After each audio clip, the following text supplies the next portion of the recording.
3 base all the way, do not do any attacking until 17 minutes, but lately he's been doing a ton of these Marine Hellion pushes with Combat Shield early on, but if Scarlett can hold that off, I think that she is going to dominate as the game goes on. I really totally agree. One thing I've noticed from all of Scarlett's ZVTs is she is just absolutely exceptional at handling engagements. Let's go ahead and introduce our players. Down in the bottom right-hand corner from Team Startail, it is Bomber.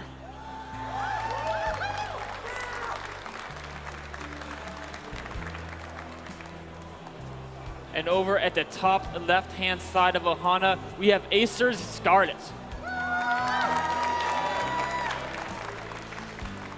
You know, it's funny, this was one of the first maps I ever got the chance to see Scarlett play on, and it was at the WCS Canada in Ontario, and by the 15-minute mark, Scarlett had already expanded the creep all the way to the third base and natural of her opponent. If you give any amount of leisure time to her ability to spread that creep, I mean, there is absolutely no way to come back from it.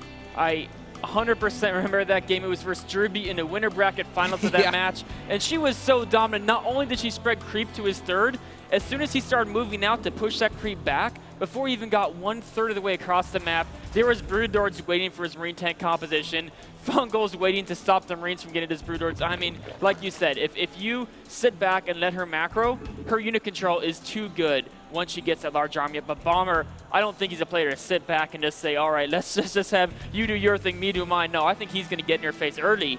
And does she have an answer for his aggression? Yeah, I mean, I really do hope to see that sort of play style coming out of Bomber. To be honest, he has been doing some big shifts if you watch him from major event to major event. Most notably when I was watching him play some matches against Vortex, liking these early Marine Hellion pushes that just got destroyed by just basic Roach defense. It can catch players off guard, but I don't know if you really want to bank on that.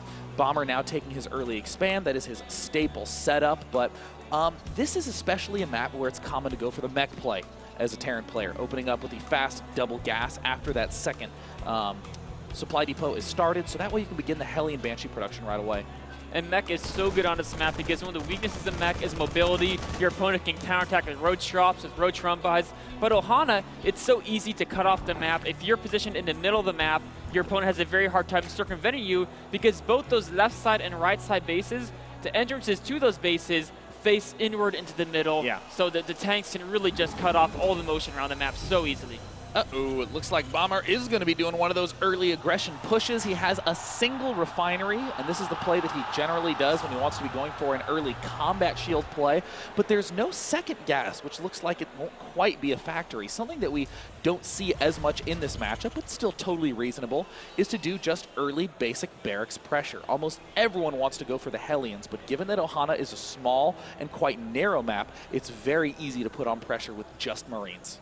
It really is, and if you can get a bundle of Marines with a combat shield upgrade, Zergs who rely on Queens for defense can sometimes be caught off guard because Queens, with the transfuses, they're very stable against Hellions, but when you get, 15, 20 Marines, they're going to kill the Queens so fast, transfuse or not, the Zerg is going to be taking damage, and losing those early Queens means they won't have that creep spread. And we know how scary Scarlett is when she gets her creep spread going. Yeah, Scarlett now getting the very typical 5-ish minute refinery. It's a little closer to 5:15, but as long as the drone count is sufficiently high, which it looks like it will be, Scarlett will be able to also take the third base, get the 1-1 and the speed and tech to the layer. This is the sort of triple combo that's giving a lot of Terran players headaches now, as the 4-Queen defense pretty much opens up anything that you want to be doing as a Zerg player.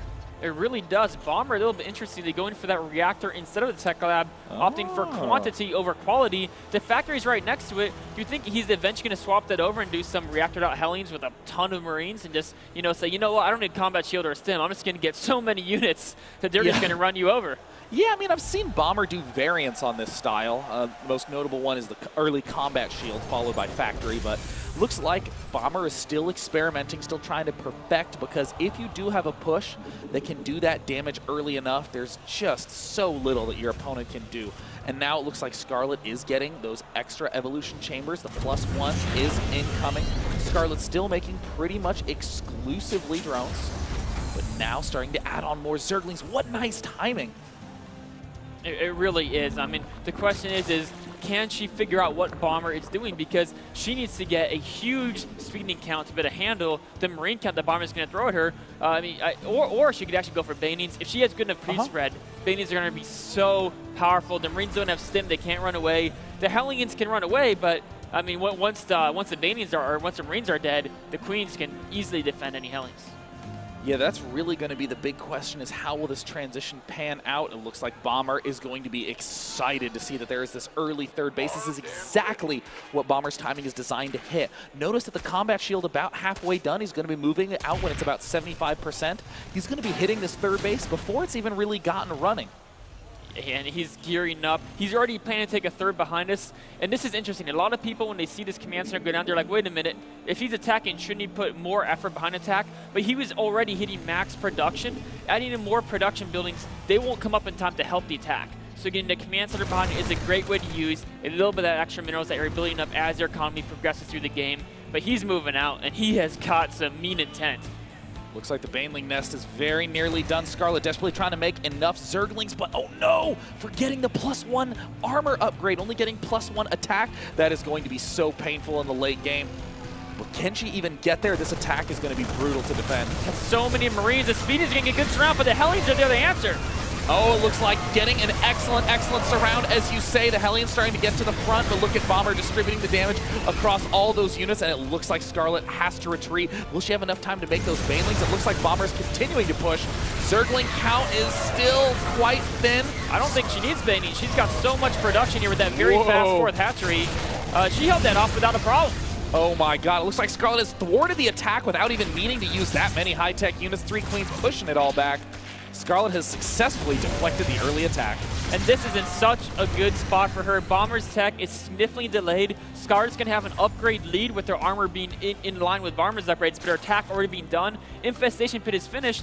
Bomber hasn't even started a tank, hasn't even started siege mode. He doesn't even have a starport started yet either, I believe. Are you serious? Oh my gosh. See, this is the issue that Bomber has been having time and time again with this exact play. When this attack, or if this attack doesn't work, Bomber just does not have a very strong follow-up. Scarlett is already out-fooding.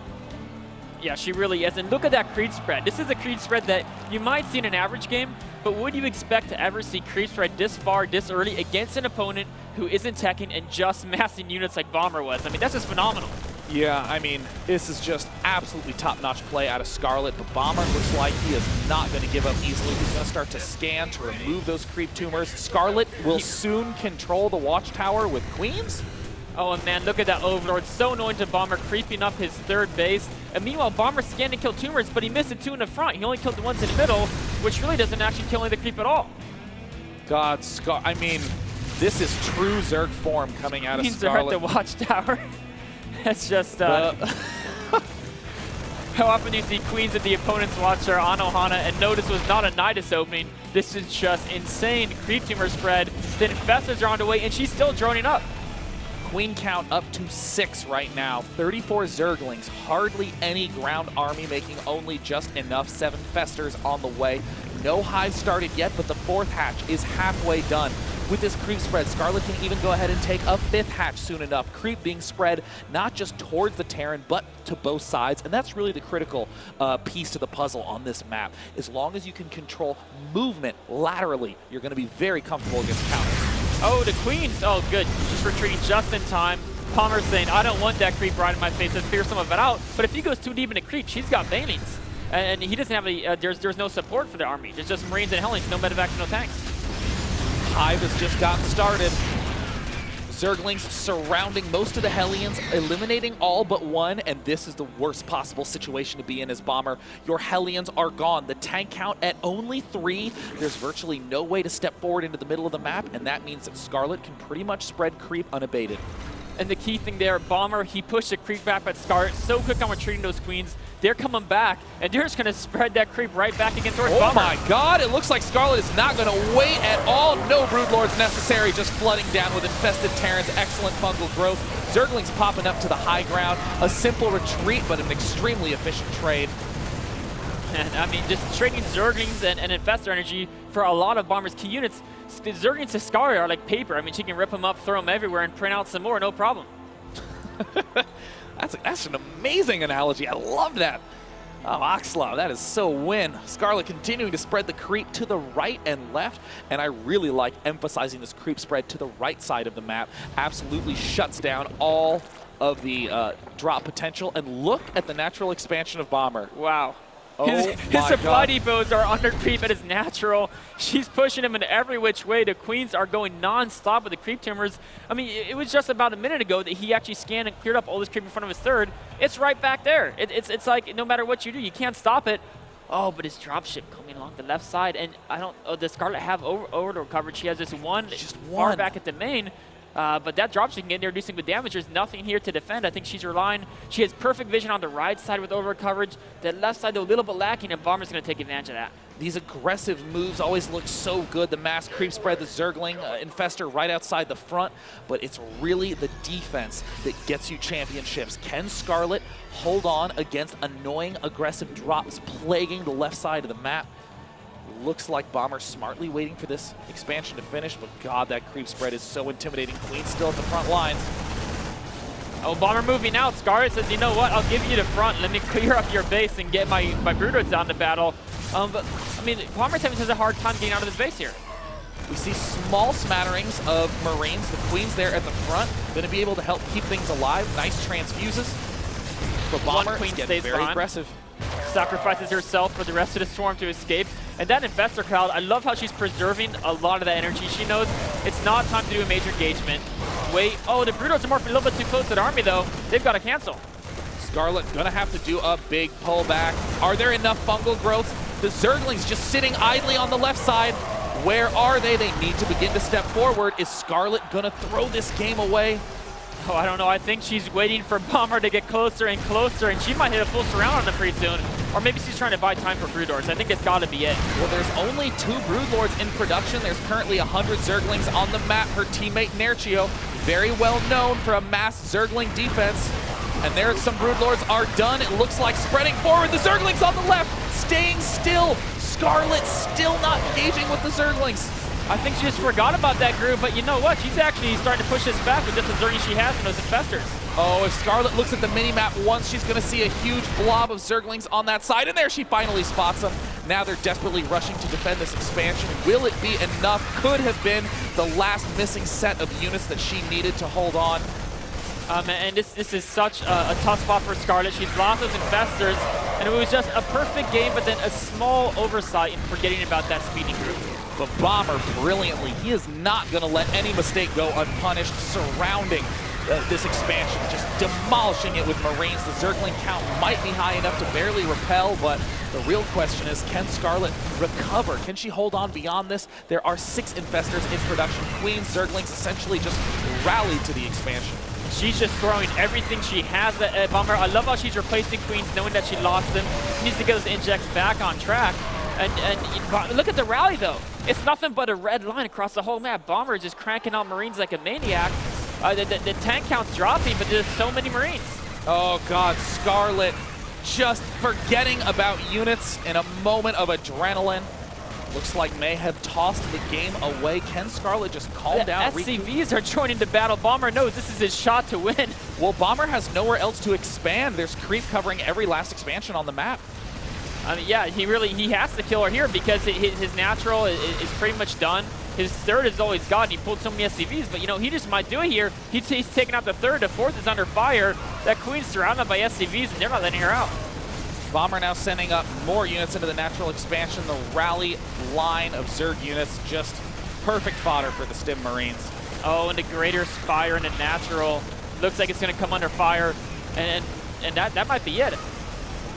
Oh, a good game, a brutal loss. Bomber there. I think Bomber is aware that he got very lucky there. That's one of those feelings where the creep is so far ahead, you know your opponent is not going to make mistakes generally, and you're thinking, well, I have to go all in. I'm stuck on 3 base.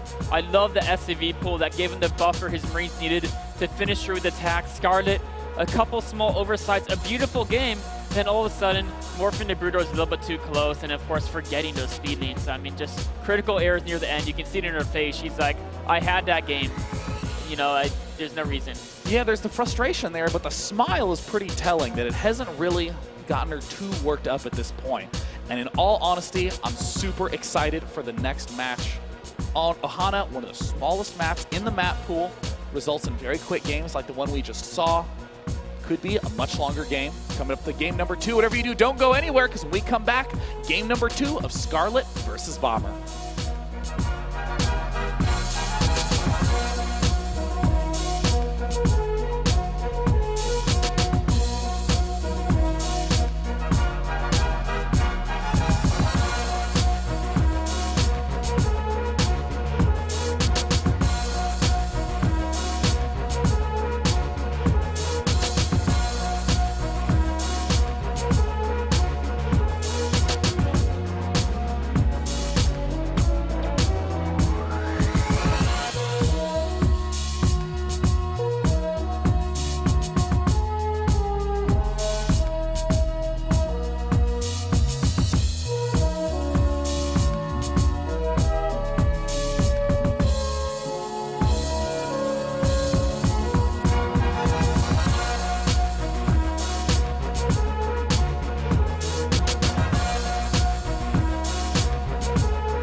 Game number 1 was an incredible demonstration of Scarlett's skill, but every incredible player still has the potential to slip up, and that is the only reason that Scarlett lost game number 1. It really was. I mean, she outplayed Bomber for pretty much the whole game except the last few minutes. A couple serious mistakes in those last few minutes, and you know, anyone can lose the game at any point. Yeah. This is why I don't type in GG until your army's gone, because always pull the SCVs and maybe they'll forget some Zerglings, and magic can happen. Down in the bottom left corner, the man who will let no mistake go unpunished pulled a brilliant play in game number 1. It is Star Tails Bomber. And over at the top right, we have Acer Scarlett. And I think that this is one of the worst positions that you can be in as Scarlett. This is the only possible close position that you can get in the remaining map pool. And there it is, Scarlett in the closest possible spawn locations on Entombed Valley. You almost always want to have cross spawn positions as Zerg, but this is still a map where you can pull off a reasonable 3-base play and get up to that tech. I mean, it's nice that your 4th base is Zerg is farther away from the Terran player, but I honestly feel like these destructible rocks are a liability for Zerg rather than a help. They're such a liability. I mean, especially against the Hellion Banshee play, Queen maneuverability is so key to deal with the Banshees attacking different avenues. And if you can't get those Queens efficiently between your natural and your 3rd base, it makes it so much harder to defend it. Zergs really have to prioritize taking down those rocks before Banshees can do too much damage, abusing that lack of Queen mobility here. Drone number 1 now heading out. It looks like, oh, interesting choice. Scarlett going for the early expand, but it's the Overlord positioning that's making me go, sending both Overlords southwardly. It looks like the second one will be heading over to this expansion line. Also, considering its only cross-map position, Scarlett knows that her opponent can only be right there, where it sees that first Overlord, or in the bottom left. So right now, will Scarlett spot the 2 racks play? It looks like, yes, sees absolutely everything. So now Bomber, all the plans are revealed. And one of the big questions here is how much will Bomber commit to this 2-X? How many SCVs is he going to pull? Is he going to put all his eggs in one basket? Or is it going to be just a light pressure saying, you know what, I want to make sure you build very few drones and make sure you get only Zerglings early on, and then I'll just expand a macro behind it. There's really so many different ways Terrans can play the 2-Racks. And Scarlett, she doesn't want to let him get that bunker in that corner position. Bomber says, you know what, I'll go straight to the top then. This is a pretty risky move from Bomber, and Scarlett is hardly reacting at all, just sending 2, then 3 drones. Now a single SCV will get surrounded, but it's going to be so hard to hit that SCV. It's just hiding behind there. There it is. It's in a vulnerable location. But at this point, it looks like the Scarlett is just going to be attacking the bunker itself. Needs to pull that 1 drone back. Ooh. Accidentally loses at the last second. Bomber's has to be careful. So nice. He doesn't cancel.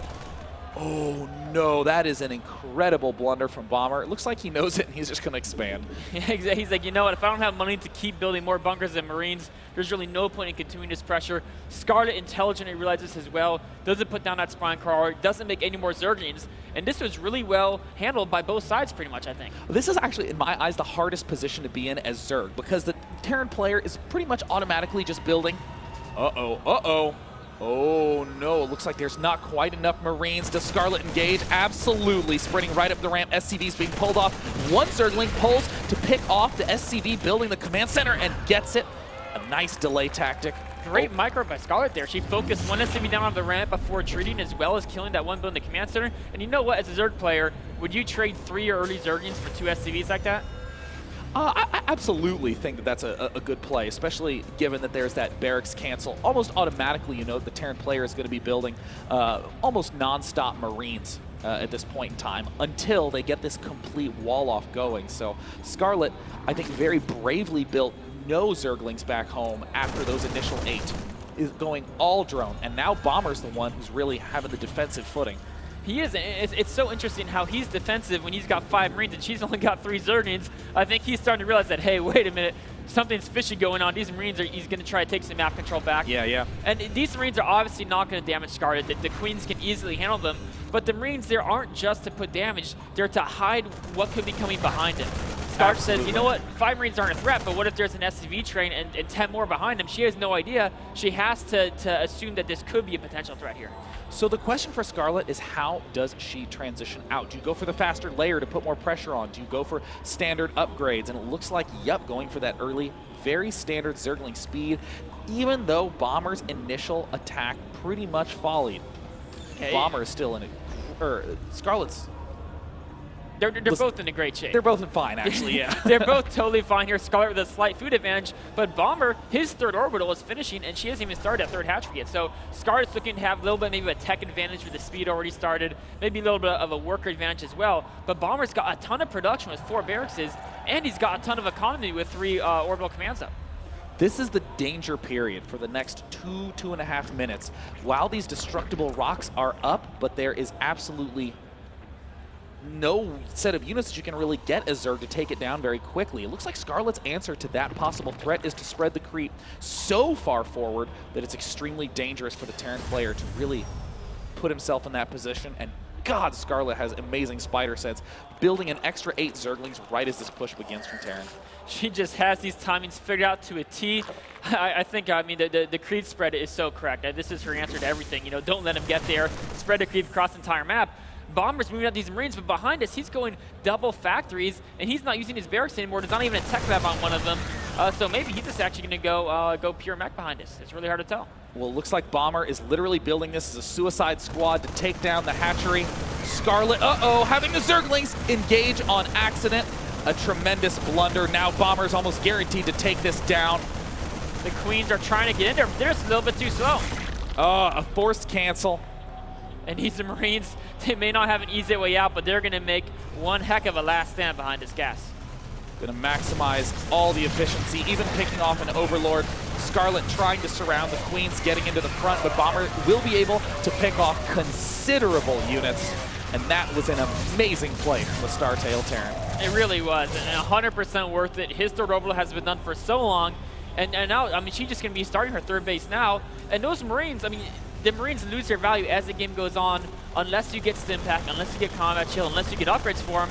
But looking back at Bomber's base, I don't think he plans on investing into those Marines, so it was such a great way for him to get some value out of them before they became obsolete. And this Blue Flame Hellion push is just going to be so deadly. I mean, it's going to rely on absolutely perfect defense with very, very poor set of units from Scarlett. Only Queens and Zerglings against a huge swell of Blue Flame Hellions. There will be at least 10.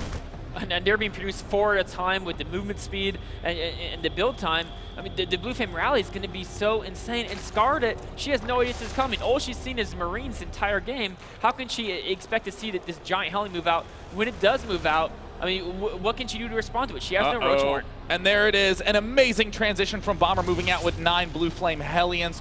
Where is the possible answer, and will it reveal? There's the reveal on the Blue Flame, a devastating revelation. Oh man, Scarlett has got to be sweating now. She's got to, nice trap on the ramp, but it's still Blue Flame versus Zerglings.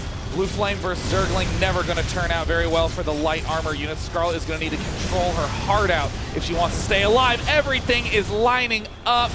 She got most of her drones out, though. She combo lined them through, and now the Queen's blocking the ramp. There's no drones here. These Hellions are all going to die, actually. It was a reasonable defense from Scarlett, but the problem is in the workers killed. 14 have been killed off. A 15th, no doubt, to go down soon. And that third hatch was killed off. Yeah, Oh no, more drones get roasted at the last second. 20 total drones have been knocked down by now. More Blue Flame Hellions heading up into mid-map. I mean, I think Scarlett did as good a job as possible minimizing damage here, but the fact is that he still did a good amount of damage.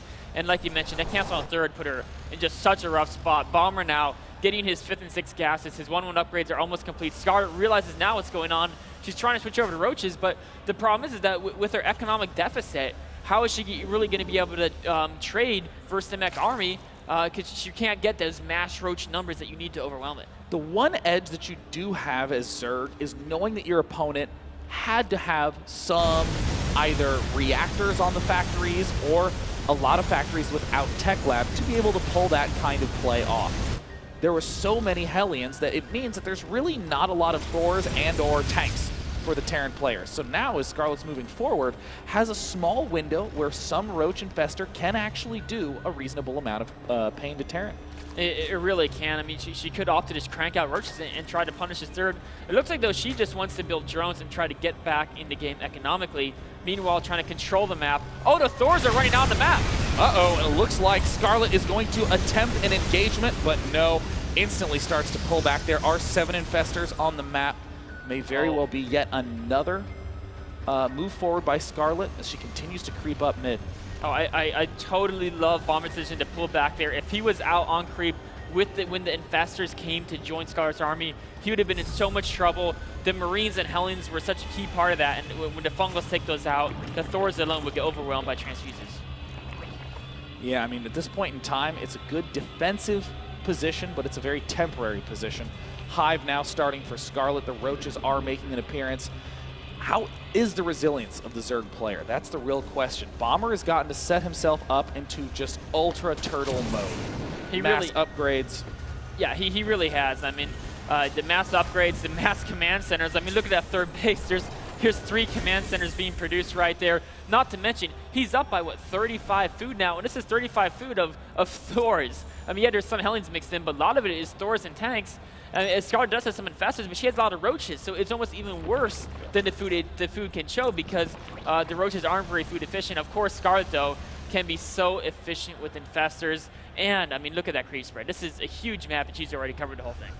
Yeah, I mean, the creep spread is going to be the only key. Counterattacking, I think, could delay Bomber some, but you need to have a lot of units to be able to pull that off. And these little pokes like this, doing enough of those is going to slowly pick up an edge. There's plenty of those got hit by the fungal growth, but again, don't want to get too greedy.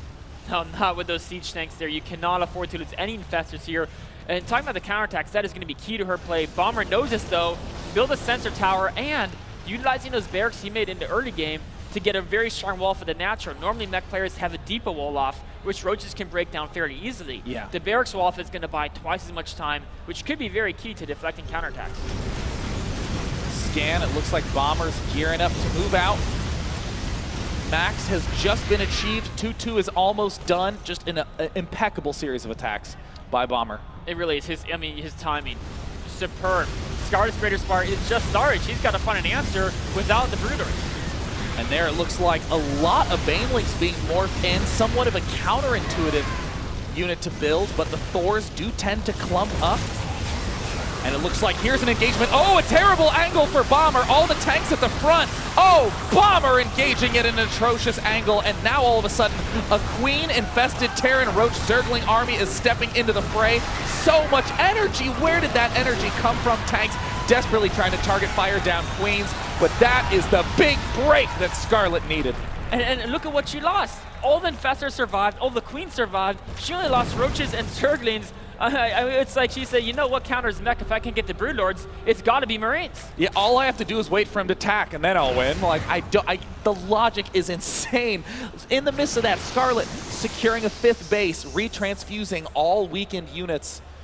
And of course, a nice little finisher, a nice dessert for that attack. Broodlord production is about to begin. And more infestors on the way. The Queen count is so high. I mean, that's a battle I almost got to look at over and over again later when I catch these VODs again, because that was just absolutely amazing how she avoided losing basically anything that mattered there. And Bombers, he had so many tanks and Thors that just got absolutely leveled. You know, for a long time, I was saying that it's very difficult to make a comeback in StarCraft 2. Once you get that huge edge, it's so difficult to overcome a player who gets just the right composition. But we are seeing more and more and more that if you are a player who is at Scarlett's skill level, just getting the appropriate angle is all that it takes to swing it back into your favor.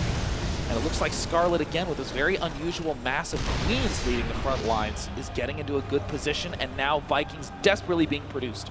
I really like this Queens. I mean, if you have the creep spread to give them the mobility, they're more life than Roaches. They take less damage from the siege tanks. They're just such a great utility.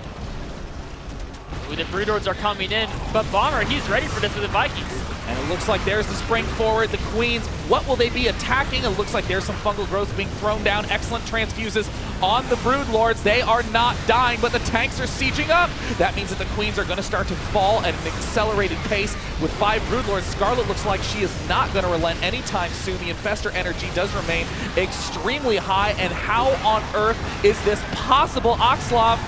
This is just madness. I mean, GG! Oh my God! Cracking knuckles like a boss. Man, she made that look easy. After all the damage Bomber did, that was just amazing. Her controlling the battles of transfuses. And the way she layered infested Terrans, she layered them methodically to just disperse all the tank damage. It was amazing. That is a stunning display of skill. That is, I mean, the exact opposite of what we had in game 1. In game number 1, Scarlett had a huge advantage and then made a critical mistake. In that game, there was no critical mistake from Bomber. Bomber had one of the best sets of transition for mech that we've gotten the chance to see recently, and Scarlett just said, yeah, get out of position just slightly one time, and I will demolish you. Yeah, I mean, it doesn't take a major mistake for Scarlett to take advantage and take that win. All it takes is a tiny slip up, like you mentioned. I mean, the way she uses the infestors, she burrows them, and her location of infested Terrans is so cool there because she actually puts a little bit of space between them. so the tank splash damage doesn't kill him. Yeah. It's just beautiful to watch. That does mean that we are very surprisingly tied up 1-1 after that incredible comeback in game number 2. So whatever you do, don't go anywhere because the deciding match is coming up right after this.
In an absolutely stunning match 2, Scarlett has tied up the series 1-1. The next map is Cloud Kingdom. Can she pull it off, Akslav? I think she can, man. After seeing those last 2 games, the first game, she did everything right up until there's a couple missteps at the end there. She actually said she accidentally hotkeyed her unit. So unfortunately there. Game 2, she said, you know what?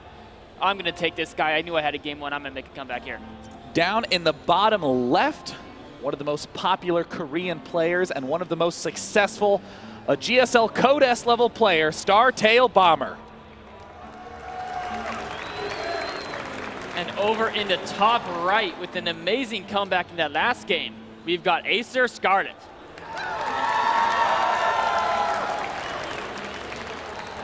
Man, Bomber has got to be sweating right now after those first 2 games. I mean, the first one, he probably breathed a sigh of relief. He knew he was behind there, and he's like, oh, I made that one work. And then game 2, he's like, probably, you know, he's like, yeah, I'm going to win this 2-0. I'm so far ahead. And then out of nowhere, his army just evaporated in the middle there. And you know, the most amazing thing to me about all of it is the fact that Scarlett is pretty under the radar. You know, for instance, something like chess. I can envision someone like Bobby Fischer sitting alone in a room looking at a chessboard and just figuring the game out by himself. Helps to talk to good people, but I can understand practicing away by yourself. In StarCraft, that just does not exist. You must train against someone else because it's all based on that real-time environment. It's all based on your opponent's ability to push you to the next level. But Scarlett still has quietly managed to figure out these insanely accurate timings, these beautiful responses, and just doesn't lose her cool, with of course the one exception of accidentally unhotkeying all the Zerglings. Everyone's mortal, everyone's fallible, but you know what? Scarlett had some amazing skill sets. One of the key things here we saw in both the first game and the second game is that she has an intuitive grasp of how to approach an engagement, where to position each individual unit, what angles to come from, and when to prioritize flooding in reinforcements versus continuing to micro via infested Terrans via transfuses. Just everything, her knowledge of how to handle an engagement is just it's unparalleled, I think. Look at this right here is such a prime example. 3 drones, no more. A single drone at the start, 2 more to follow up, not a problem. Might even get an extra SCV. Bomber will likely eventually run that by to check up on the gas count, cancels it.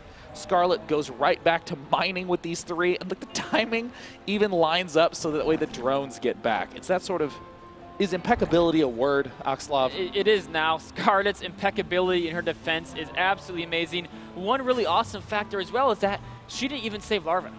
She instantly realized that it was a fake bunker. Not a single larva was saved for Zordin's constant drone production there behind that.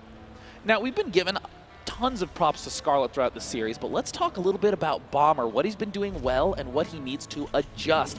I do think that a triple command center play on this map is a strong play, but this is almost always what Bomber does. This is almost too predictable. In virtually, actually, yeah, I think in every single MLG series where he's been pushed to game number 3 in this matchup, he has returned back to going for a 3 command center, huge 3-3 set of units play.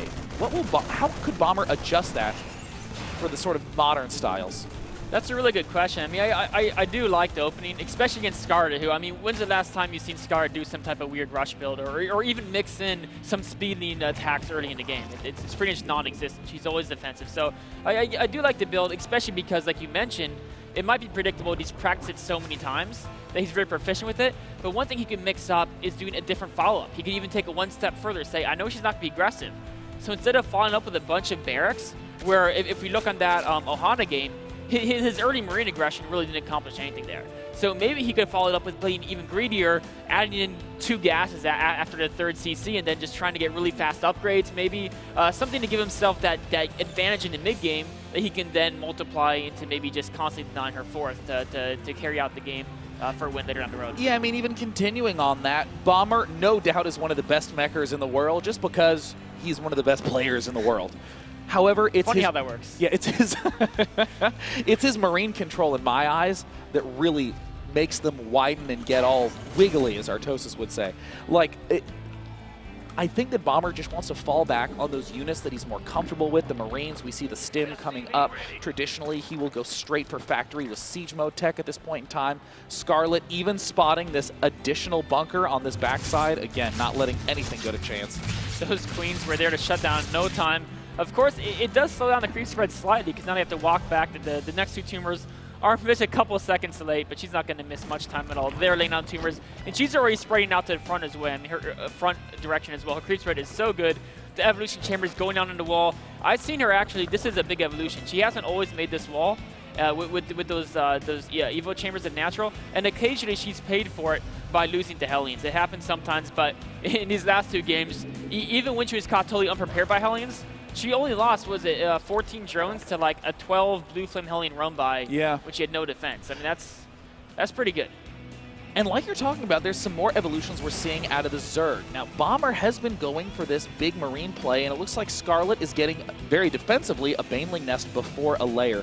Bomber, on the other hand, standard straight defense mode, massing up them Marines, might make a push along with Stim Pack, but given the fact that we see the double engineering bay, the factory, I'm very much so anticipating a siege tank Marine defense, fast 3 bases, going again for about that 17 to 19 minute push.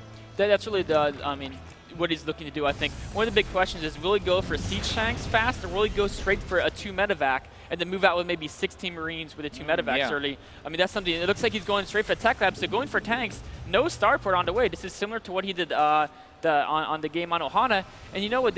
This means that he really loses his ability to harass Scarlett, but in return, he's going to build up a much stronger army at a much faster rate. So it's kind of a give or take, but you know what? I honestly think this is the wrong approach to Scarlett. She's proven every time there's a major engagement, she aces it. But the weakness is maybe like this Blue Flame Helling snuck by in an Entomb game. Things like that are what Bomber can do to try to get back in the game. Even on Ohana, those drops really made her get out of position. So I would almost rather see him adjust and notice that and go for some really heavy dropship type play, which I'm sure he's going to do later in the game. I would definitely hope to see that as well. I mean, traditionally, Bomber is the defensive player. Big tank play, and then moves out with a ridiculous amount of tanks and a solid number of Marines to boot. But here he's doing the flip. He's getting a lot more Marines, which hints that he wants to do a lot more mobile play. Scarlett now securing 3 bases, already has the macro hatch done in main, just starting hatchery number 4. Creep tumor spreading around the back lip of that 4th base, which is one of the most difficult positions to defend in this entire map. But again, Scarlett just seems to answer every possible problem with creep. That's the Zerg solution to everything, you know? If it's not creep, it's infested Terrans. That's Scarlett's motto. And she's got a lead in upgrades, which I think is going to play key to her Zergling versus Marine engagements.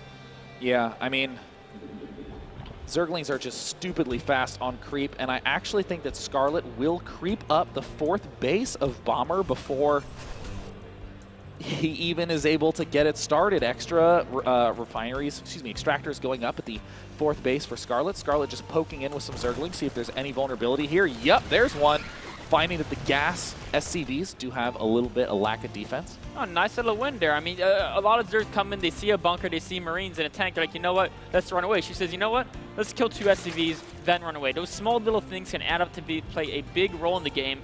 And like you said, if she creeps up this 4th, which I think, like you said, is likely to happen with that Queener lane, 3 more tumors, Bomber's going to be stuck in a position where he can't expand. He's going to be forced to do some heavy 3-base regression, which of course is what he likes to do anyway, but it's going to make it more of a commitment than he might like. Ooh, and now we're starting to see Bomber's true build colors. He is not going to gear up for a late-term push. He just finished 1-1. He's just starting 2-2, and it looks like Bomber's getting ready to move out. Medevac's just beginning. Tanks being produced 2 at a time. Holy, look at the main. There are so many barracks there. But look at this. Scarlett already has all those units positioned right at the front line. Now she's just trying to stall his attack as long as she can, because she knows if she can get 2-2 before the major engagement, that's going to be a huge win for the Zerglings versus the Marines. And it looks like the 4th base will not be able to go up for Bomber. Creep is already spread there. The leftmost 4th has been shut down as a possibility. Scarlett now taking a 5th base, and Bomber is struggling just to get this single watchtower. And this is no discredit to Bomber's play. Bomber's gotten to do everything that he wants, has an incredibly large amount of units, 61 Marines out on the field already, but that creep spread is just astounding. It really is. I mean, talking about what Bomber's doing right, look at that production, 15 Marines at a time. This guy's macro is absolutely insane. And I mean, we saw it on Ohana. Scarlett looked like she was going to hold that push, but just more and more and more Marines kept coming. She couldn't keep up with it. The question is how is she going to adjust to defend this push here on Cloud Kingdom that'll make her able to hold it? 22 Larva is currently in the bank. Tumor is even in front of the Terran. While he's pushing, the Queen laid down a tumor that actually got up. I mean, this is completely crazy. The real danger, though, is that Scarlett is fresh out of Larva, making 50 Zerglings. Infestors trying to sneak their way around to be able to just have some vision of this attack. It looks like Scarlett is going for it, darting in. The tanks at the back just then unsieged. Scarlett moving in, Banelings and Zerglings ripping apart everything. An astounding bust to this push. Nothing can manage to stand in the way of all these units right before 2-2 is finished for the Terran. That was a perfect timing by Scarlett there. You couldn't have picked it better. If you waited for the 2-2, it might look totally different, but everything from the choice of leading with fungals, leading with infested Terrans, then following with the fungal growth and the Baneling spread on each of the Marine clumps was just so solid there. But Bomber, his macro is insane. He took a big blow in that battle, but he's right back up neck and neck in supply with Scarlett, and she's not quite at the Broodlord stage yet. She's still in the danger zone. Her infestors have very little energy now. But the Zerg can afford to sack a single expansion, because at this point, Bomber is not even building a 3rd command center. He's thinking only 3-base mode. The creep spread is far too good. There's no way the Terran can hope to deal with that level of spreading creep. Handful of Banelings getting produced. There's the scans from Bomber. He's trying to step forward. Oh, he sees the Broodlord speed more for that scan. He knows he's got to go now. It's now or never, but the Banelings are directly underneath the Broodlords, and he picks off a huge pack of Marines. Now Scarlett moving forward, all her Lings overrunning the Marine set at the front. 3-3 nearly done for Scarlett. Broodlord's not even out yet. Ling Infestor, all that's needed. Can Scarlett even take down the Metavax Bomber in a full out-and-out retreat? Yeah, I mean, Scarlett knows exactly when to engage. Bomber was thinking that she'd wait for the Broodlord, so he unseat some of his tanks at a little bit of an off moment. And she's like, you know what? I don't even need the Broodlords. My Zerglings are all I need as long as I get that amazing baiting fungal combination hit, which she did. This style that Scarlett is employing is very similar to her teammate Acer's Nerchio. Yeah, really interesting to see how much those two align. Yeah, it really is, and I think it goes back to what you said about how in StarCraft you got to have people to train with, to bounce ideas back and forth, and to come up with the different responses that your strategy could encounter. If you both do the same build and the same style of play, both you can say, hey, what is giving you problems with this lately, and you can each help each other out in that way. And it looks like we're going to see the same story we saw in game number 1. Bomber bringing all his SCVs. Why? Because there's no minerals left home to mine, no ability to even take another expansion. The creep spread is too overpowering. Bomber needs to find somewhere safe for his units to lie. There's just too much purple goop all over the map. But Scarlett is maxed with 3/3 upgrades versus Bomber's 2/2. And she's got Broodlords. Her Infestors are starting to accumulate more and more energy. And there it is. Amazing fungal. Zerglings rolling in. A handful of Banelings. Will they connect? They decimate that pack of Marines. The huge number of Corruptor Broodlords. Bomber, one of the best Terran players in the world, says GG! Scarlett takes the series 2-1. And look at that smile. That is just a smile of someone who knew that she was in control that entire game. She was in control the entirety of game 1 up until the end. And she said, you know what, if I replicate that play, but this time bring my Zerglings in play, I can take home the win. And there she is. Look at how the crowd is cheering her. I mean, that was just a stunning set of games. Game 1, completely outplaying Bomber, and still what happens? Just a mistake on her part. When Scarlett makes no mistakes, she seems completely unstoppable. She really does.